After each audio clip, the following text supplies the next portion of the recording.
তোমরা যে গণ অভ্যুত্থান করেছিলে তাতে সাধারণ মানুষ গিয়ে প্রতারিত হয়েছে, তারা প্রতারিত হয়েছে।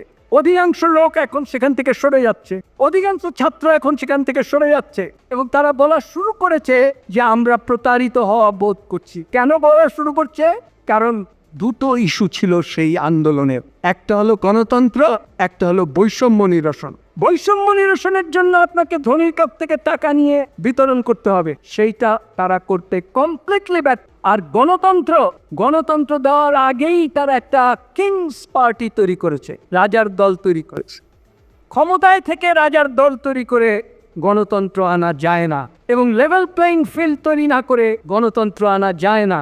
এবং গণতন্ত্র আনার জন্য তারা না আনার জন্য 5 বছর থেকে বহু সংস্কার করার জন্য, বহু বক্তব্য দেওয়ার জন্য 7,000 পৃষ্ঠার সংস্কারের বই বানিয়েছে। এবং এই বই যারা বানিয়েছে তারা সকলেই বিদেশি নাগরিক। সুতরাং ওই বই থেকে আমরা কি পাবো? ওই বই কার্যকরী কে করবে? এই ওইগুলো সবই এখন বৃথা।